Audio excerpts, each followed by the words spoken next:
I don't know how many 5-minute matches are out there, except for most of mine.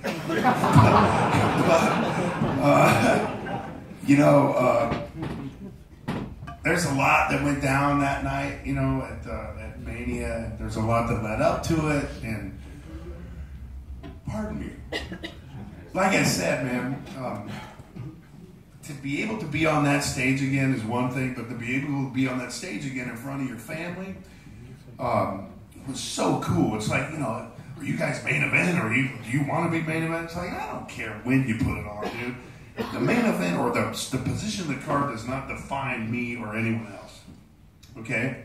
You could have put me on first. It doesn't matter to me because that's just a placement. It's all about the chemistry of the match and about the outcome of the match. And you guys decide what's main event and what's not. I just knew that in that short period of time, Brock and I would freak you guys out. That's all. Because you got two monsters going at it. If they let us do our thing, then it's as violent as two human beings could ever be in that ring. It was different because a moment ago I alluded to the fact that, being your own worst critic is a blessing, yet it's a sin. That night, I let it be a blessing because I told the crowd in Glasgow, I never had fun when I wrestled. Never had a good time. Because I always put so much pressure on myself to be the best. I never was satisfied with anything that I did. When I jackhammered the Giant night after night, I was very satisfied with that. But I had never, people are like, hey man, it's your last match, possibly, and you're going out at Mania. Are you excited? Hell no, I'm not excited. I'm torn up. I'm nervous wreck. Because I try, you got to be at the top of your game. You have to be. And the only way for me to be at the top of my game is to be nervous as hell. But that night was different.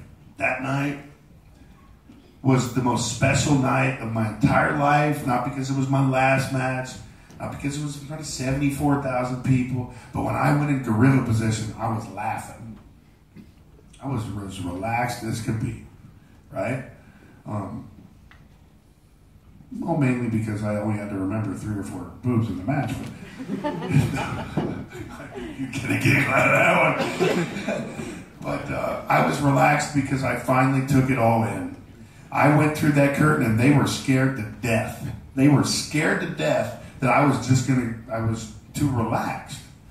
But what they don't know is I'm the antithesis of that guy. I can go from 0 to 150 in like 0.3 seconds, right? So don't worry about me not being able to ramp it up. But I had to pull back. And when I went through that curtain and every step that I took, the slow steps that I took, I don't know if you guys remember this or if you could even see it, but I had the biggest smile on my face I have ever had. And it was relief. I was giving myself an opportunity to enjoy the time. So if anything that I say is a lesson, don't work so hard or be so serious to where you don't sit back and there's a reason why it's a cliche, but smell the roses. Because life's too short. This crap happening around the world at this point, Manchester, life's too short. Look at your family in the eyes. Give them a hug. Go out and smell the roses. Plant a tree. Do something very simple. But realize that the lives that we lead and the breaths that we take are very precious. And they can be snapped away at any second. So for that, it was an 8-minute match. It wasn't 5.